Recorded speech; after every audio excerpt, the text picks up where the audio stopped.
Bon, il nous faut maintenant aborder l'épineuse question du racisme d'État. Le fascisme s'est souvent construit sur l'exclusion et l'obsession de la pureté raciale. La monarchie organique, elle, ne se fonde en aucun cas sur des critères de race. Au contraire, elle doit mettre un point d'honneur à offrir des conditions d'accueil et de vie à des étrangers. Je ne veux pas rentrer dans l'angle moral de la question, mais je sais quand même que je marche un peu sur des œufs. J'essaie de l'aborder sous un angle concret. Accueillir toujours plus de monde dans un système déjà sous tension écologique, énergétique et sociale, ça va forcément poser problème. Aujourd'hui en France, des millions de personnes vivent dans la précarité, dorment dans leur voiture, n'ont pas accès à des soins décents, à une école de qualité ou à un logement salubre. Dans un tel contexte, le devoir élémentaire de l'État est d'abord de garantir à ceux qui vivent déjà sur son sol une existence digne, stable et durable. C'est une question de responsabilité. Avec 700 € de dette à rembourser mensuellement, se nourrir est devenu un défi quotidien. Voilà comment je gère mon budget. On va à Lidl et on achète les poulets 50 centimes. Parce que les dates sont en fin de limitation, quoi.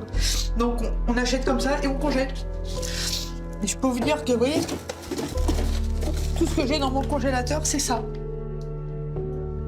À des tarifs comme ça pour pouvoir arriver à nourrir tout le monde. Ma fille, je peux pas l'envoyer à la cantine.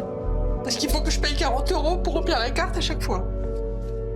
Donc ma fille, je lui fais son sandwich dans la voiture. Elle me rejoint, elle mange avec moi. Et ben moi, il y a des fois, je prends rien à manger parce que je peux pas.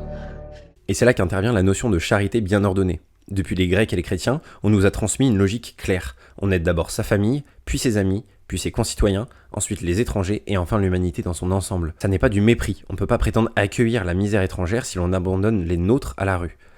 Assurons-nous d'abord que notre maison tienne debout, qu'il y ait des lits, des murs, un toit et de quoi chauffer tout le monde. Sinon, on finira forcément par détruire ce qu'on prétend offrir. Laissons la gauche morale s'indigner de cet état de fait et assumons cette position qui n'est ni raciste ni humaniste. C'est purement et simplement notre héritage.